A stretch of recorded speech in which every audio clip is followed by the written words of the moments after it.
So Spider-Man could be his own thing, man. If he's his own thing, it brings more hope for future MCU movies, solo movies. If they don't do that, then I hope Kevin Feige stops working on Marvel movies soon because man, I don't know what he's doing.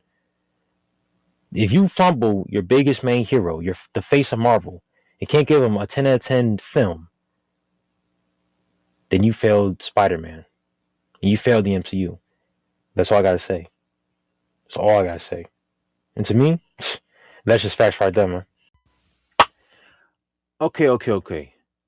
So based on the previous clip that y'all seen from my video from last year, me explaining how they need to make this brand new Spider-Man movie in the right way and seeing how the movie came out in general, it's highly disappointing. I ain't gonna hold you, my guy.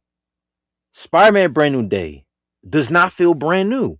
It should be called Spider-Man Same Old Shit. Cause how in the fuck is this possible that Spider-Man is still focused on the same old characters and has no consequences from the last film?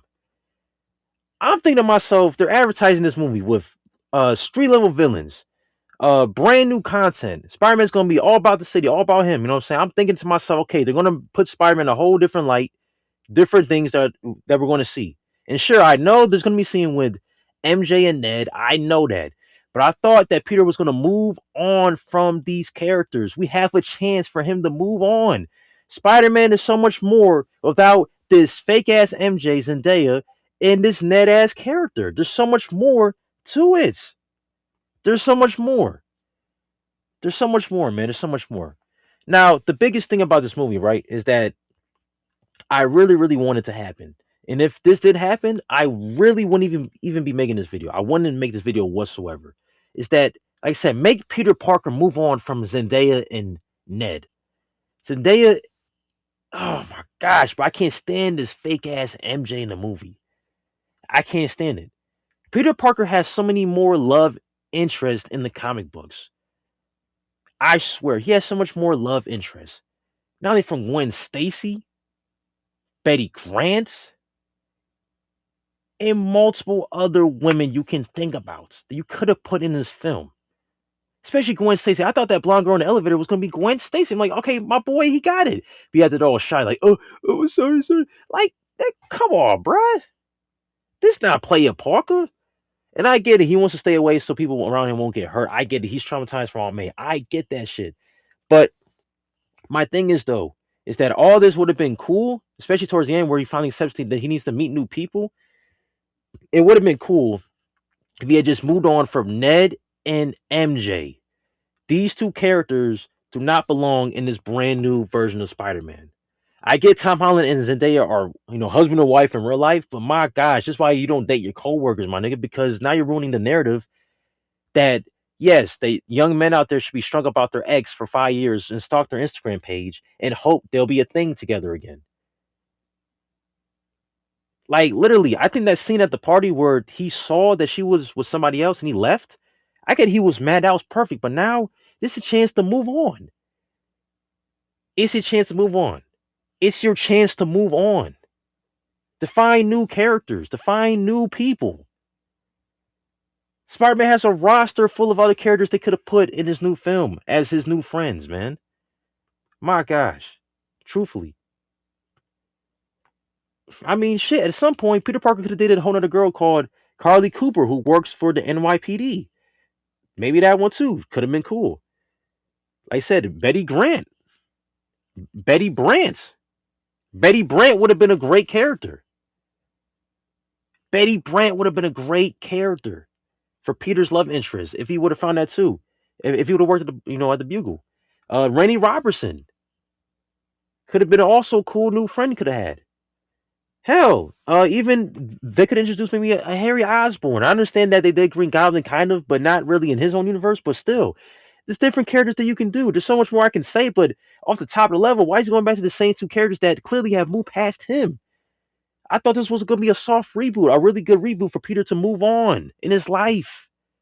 That's the one aspect I thought that they were going to do. So literally, by the end of the movie where, I guess, Ned remembers Peter, like, that ruins the whole point. Oh, from a handshake or whatever, Jean's power, she kind of remove all the barrier for them to remember Peter. It didn't make any sense. I don't understand that concept. So literally, the last movie makes no sense. There's no consequence from the last movie. There's no consequence to it. There's none. So every MCU Peter Parker movie, besides maybe Homecoming, has had like that consequence of duality, right? Remember back in Homecoming where Peter chose to either be at the Homecoming or go get Vulture. That was the only time Peter had faced a consequence, truthfully. After that, there's been no consequences.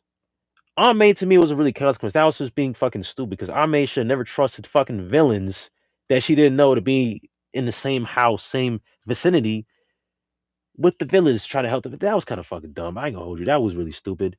I didn't agree with that shit at all. So she got herself killed, honestly. That's not really Peter's fault. Even Peter said hell no to that, but I guess this is Aunt May. Aunt May's word is everything. But when Peter's making more sense than Aunt May, then you know something's wrong. But anyway, though, why can we not move past these two characters? I don't know why, but if the movie had moved past these two characters, it would have been great. Because honestly, when they show back up, now the movie's all about this Zendaya act and Ned acting corny. It's just like, yo, this made sense in the last films when they was in high school, but to find out that Ned is still acting like this when they're adults and they're acting the exact same, it's just I don't see any character development for these people, man. They're just the same. I'm so tired of seeing that shit. Let Spider-Man be more mature. Like he's an adult now. He's past high school. Peter seems like he's changed, but his other two, they feel the same. I'm not feeling that at all, bro. I swear I'm not feeling that shit at all, man. I swear to gosh, man. And like I said, this fake ass MJ just pisses me off 100%. This is why people, you shouldn't date your coworkers. Clearly, she's only in the movies because that's Tom Holland's wife. Clearly, pretty much. Truthfully.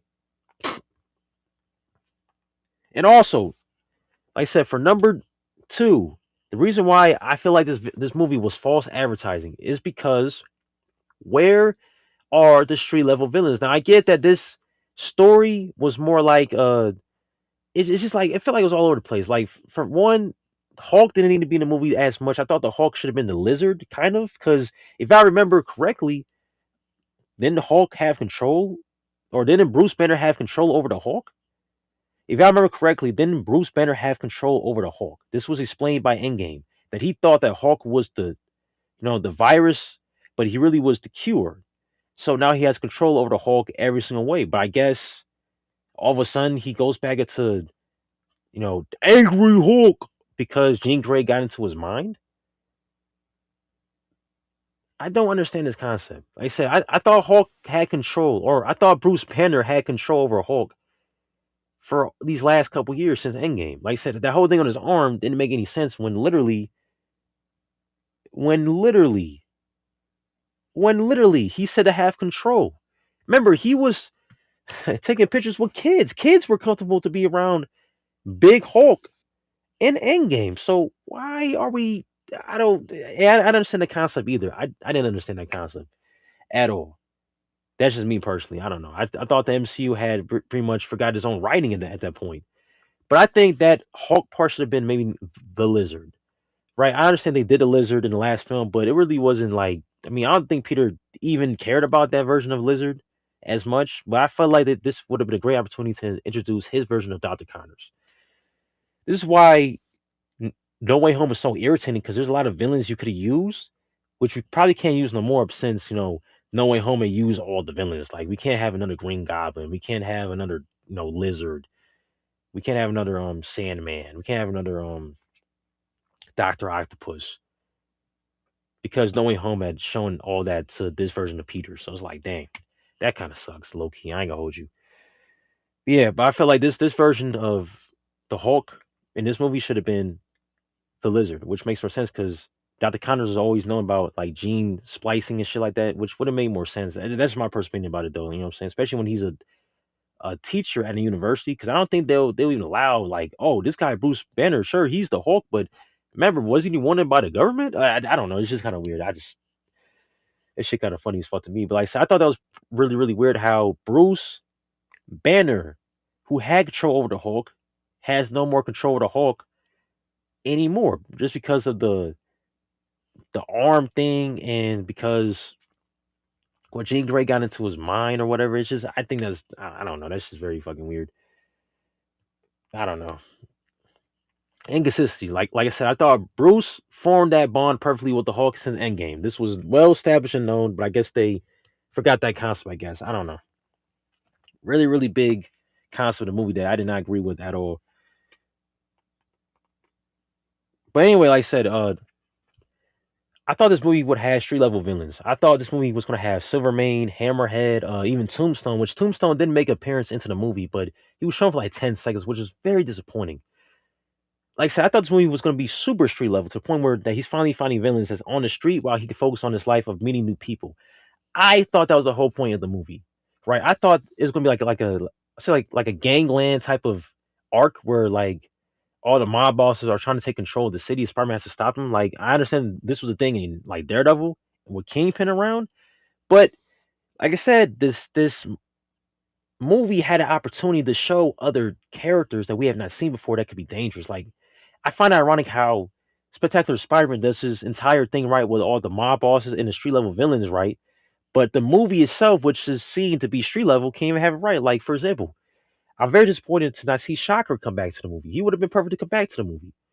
Right? There's so many people that you could have used to come back into this movie to be street level. From the Enforcers, which is one. The Enforcers are really, really cool. Like I said, Hammerhead, Rhino could have made a reappearance in this movie. You know what I'm saying? He could have made a reappearance. Um, Mr. Negative could have made a reappearance in the movie too. I think Mr. Negative could have been a great villain for this movie. Hell yeah, for sure. Um, let's see. The Magia for sure. The Magia could have made a freaking appearance in this city or in this movie as well. Oh my gosh, like just imagine that, right? Imagine like if this movie had all the street level mob bosses from Spider-Man pop into this movie and then you have all the extra villains like I said, Rhino, Shocker, and everybody else come, pop on the movie as like a distraction so that the mob bosses can get stuff done behind the scenes while Spider-Man try to focus on his main life, meeting the people. That would have been cool. I think that would have been a great concept for the movie, but it was replaced by a Jean Grey X-Men like startup in the Spider-Man movie. It didn't.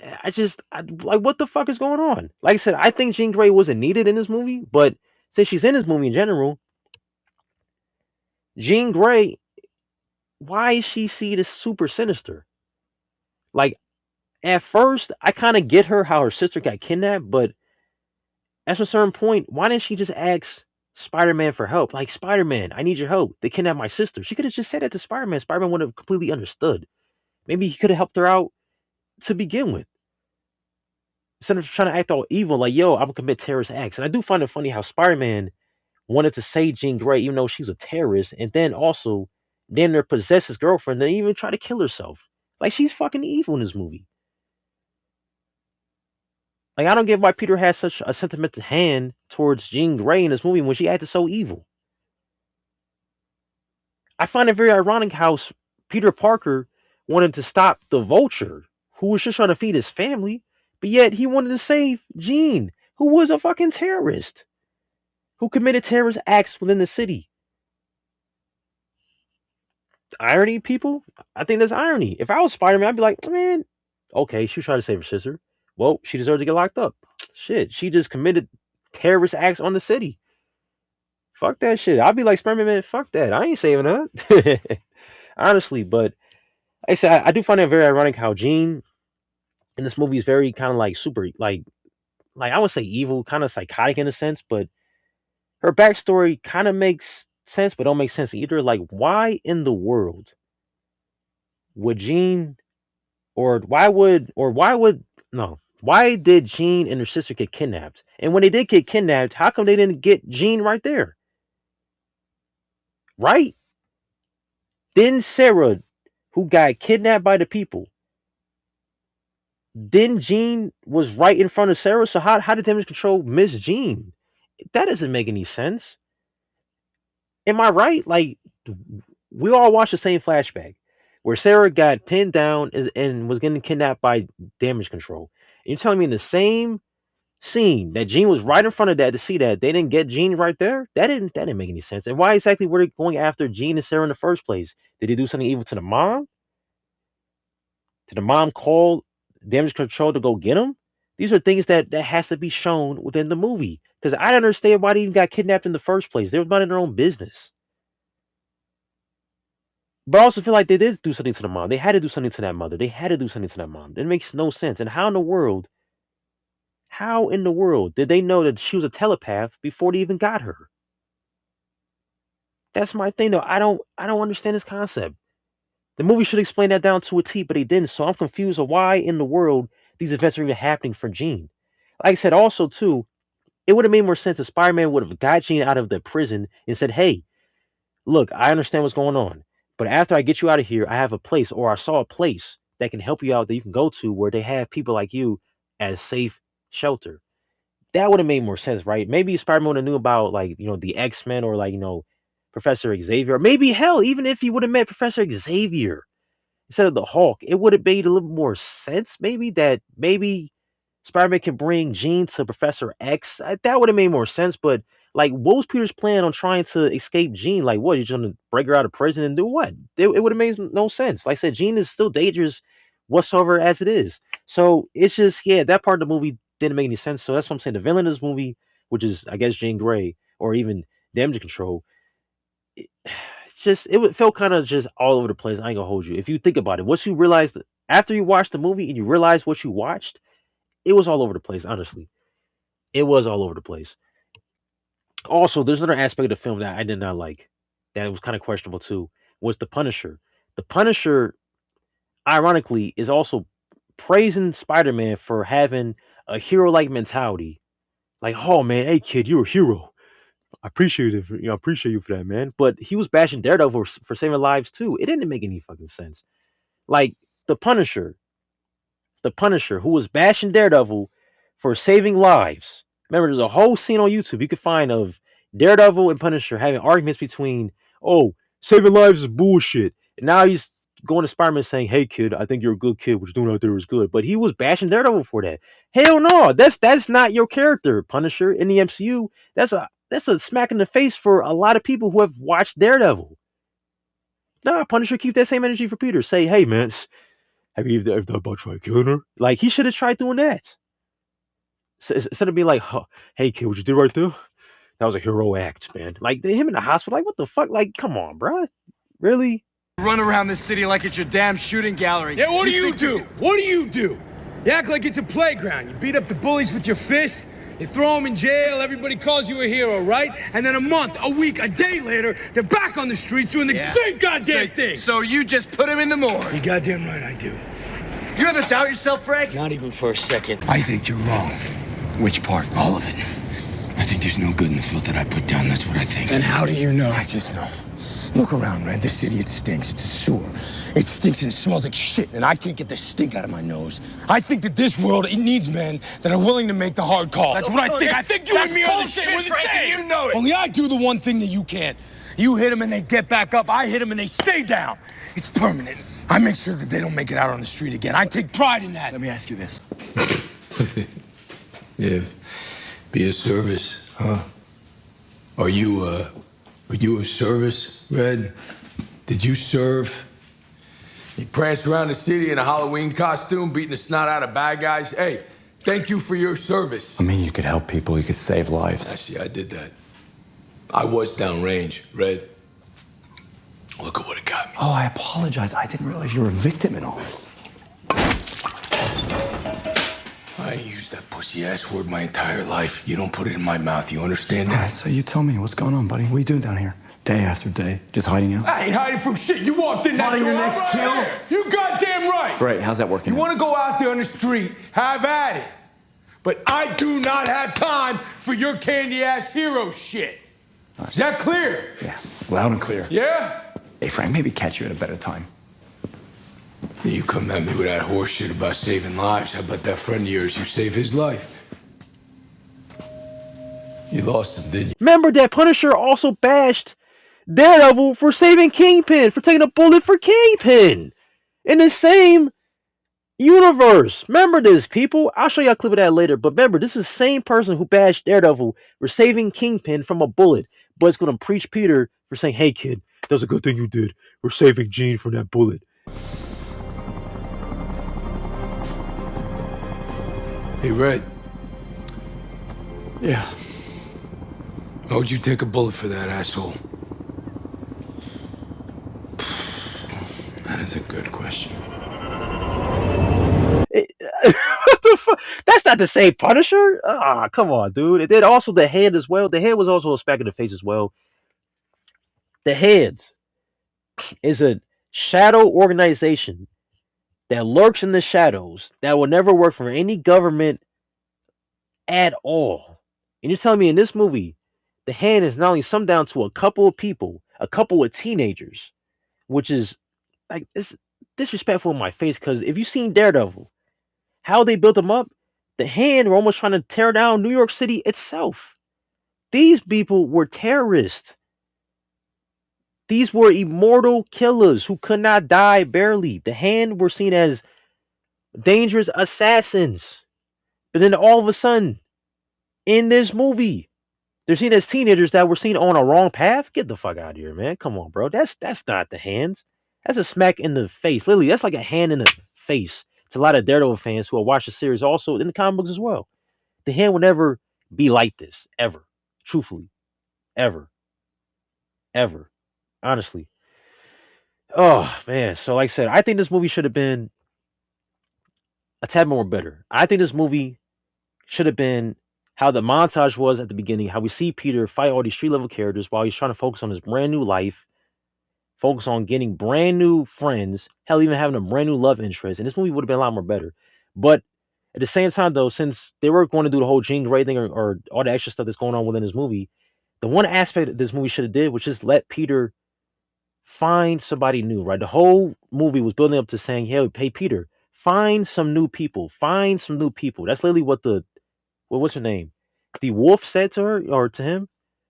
The whole point of the movie should have just been find new people. Find new characters. Spider-Man has a roster of characters you could have used. Matter of fact, where was JJ at? Where was J. Jonah Jameson at? Since Spider-Man's so popular, where was his hater at? He was nowhere to be around. He was around in the last movie. Where's he at now? Nowhere to be in sight, which is very, very weird. So I thought that was kind of weird that we didn't have any brand new characters for this brand new version of Spider-Man that they're trying to put in the MCU. Very, very, very, very weird indeed, man. I don't know why they did that, but very weird indeed. Um, damn, man, this movie could have been a lot more better. Truthfully, and that's why I said that Tom Holland's Spider-Man, I think, truthfully, can never reach his full potential. If they're going to constantly put over these extra characters over his character, he's never going to reach his full potential. And the fact is that Tom Holland approved of the script, I don't think he even understands Spider-Man of who he is as a character. I don't think he knows who Spider-Man is. The fact is that Tom Holland said he think that the symbiote version of Spider-Man 2 was done right. I don't think he knows how to do Spider-Man. So at this point, man, MCU needs to move past Tom Holland as fast as possible, man. If this is what Tom Holland approved of in the script and thought that was good, he has to move on, bro. The fact is that we're going to be stuck with the same fucking characters. If there was ever a sequel film, it's going to be annoying as hell to even try to think about. Like, for example, I'll give y'all a video or a roster of how many female love interests Peter Parker has in his life. Liz Allen, Betty Brant, Mary Jane, Gwen Stacy, Black Cat, Carly Cooper, Carol Danvers. He dated Miss Marvel. Anna Marie Marconi, I don't remember that character. Deborah Whitman, she was pretty cool. Kitty Pryde, which they haven't kind of brought her yet. He even dated Jean Grey. But he's not dating her now because she's toxic as hell. Silver Sable. Oh, they could have added Silver Sable in this movie too, if it really was street level. Hell, even Black Cat could have been in here. Rouge, the Wolf. Oh, he dates the Wolf. Oh, that's kind of, but she got kids though, right? Glory Grant, Nora Winters, Jill Stacy, which is Gwen Stacy's cousin. Marcy Kane, Sissy Ironwood, Joy Mercado, Alex, Bounty, Bambi, Karen Earl, Dazzler, Hebe, Jackpot, Jessica Jones. Well, that's not gonna happen in this universe. Jillian Byfe, Miss K, Spider Woman. Not yet. Julia Carpenter, Maddie Franklin, Mia Correa, Mia Flores, Red Sanja, Sally Averill, Sarah Bailey, even She-Hulk, which maybe I don't know. Silk, which she could pop in this movie. Sky, Tiffany LeBeck, Tigra. I don't. Nah, that's not gonna be. Maybe. Nah. Virginia Dare? Oh, I forgot about her. Firestar, which she has popped up yet. Amy Powell, April May, Terry Hillman, Shauna, that's not gonna happen. Michelle Gonzalez, Lian Tang, Carl Jennings, Dawn Star, and even fucking Invisible Woman. Look at this. Look at this list. Look at this list.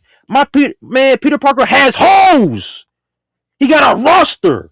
And he's still stuck up on fucking this fake ass MJ. He's still stuck on fake ass MJ. Look at this. Look at MJ here. He's still stuck on fake ass MJ. Think about that for a second. Out of all the characters you could have done for this new version of Spider-Man, all the love interests, he's still stuck on his fake ass MJ, which is Zendaya. And my boy all shy too. Peter Parker not shy. He a player. He was shy at first, but once he got the spider power, he's a player, man. Please let this man get with Gwen Stacy in this universe. Please let him. Please don't let my boy Peter be a simp towards his ex. That's not a good sign for the youth to follow. Let him move on and meet someone else new.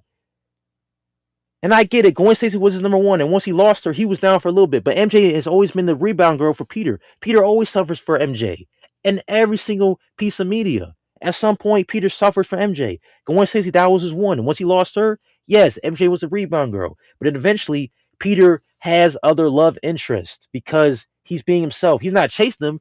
They're chasing him. And that's a good message to a lot of the youth, especially the young men out there, that once you focus on yourself and be yourself, the woman will follow too. But in this film, it makes it seem like Peter Parker should be a simp for his ex.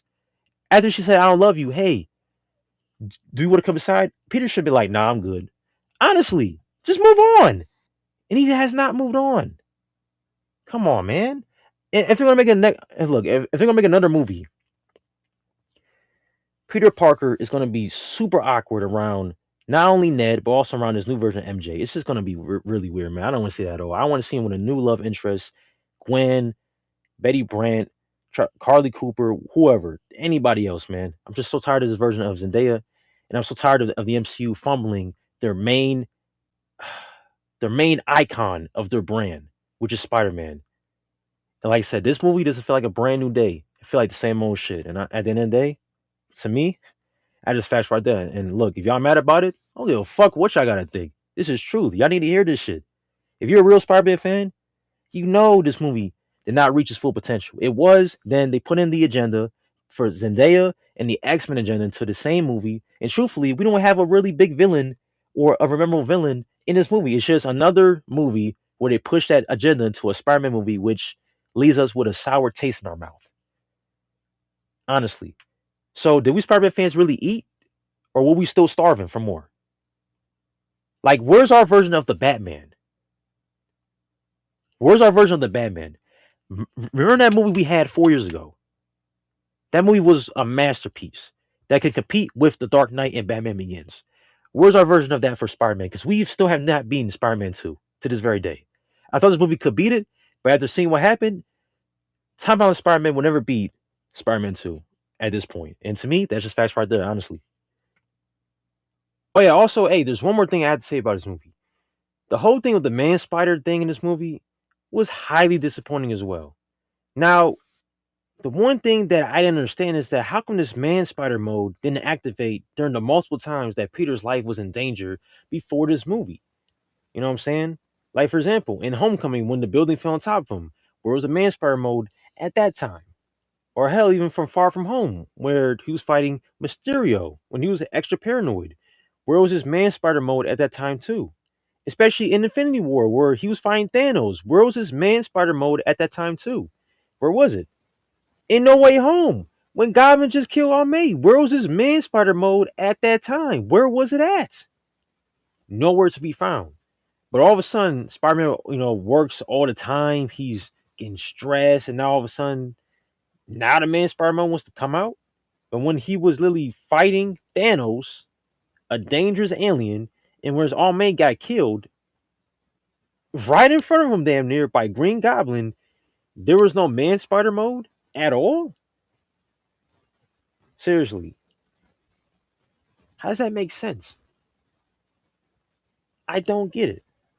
Like I said, I think this movie would have just been a little more different and focused on that the first 3 minute recap of all the street level villains. You see Spider Man or Peter trying to fight against all these street level villains. And then at the same time as well, this other mode maybe activates. But at the same time though, it's just the main Spider mode was not needed in this movie.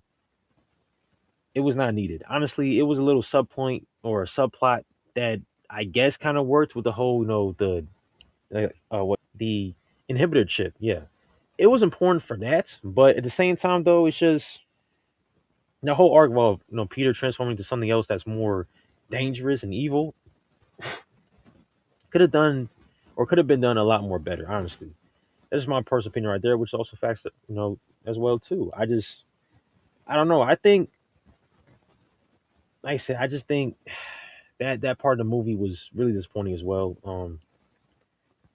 Yeah, I was super disappointed. I thought that Scorpion's like stinger would put poison in his body, then his hormones started acting up. That would make more sense. But the fact is that he got it from just being or overworking himself, which is just like, come on, man. That's the way how he got to Man Spider, like that, from overworking himself and going through a heartbreak, but not when Green Goblin and kill Aunt May. Very funny to me as well. I don't know. That's just my personal opinion right there. Like I said, it is what it is, though. I guess. I guess so. It's me. That's just facts right there.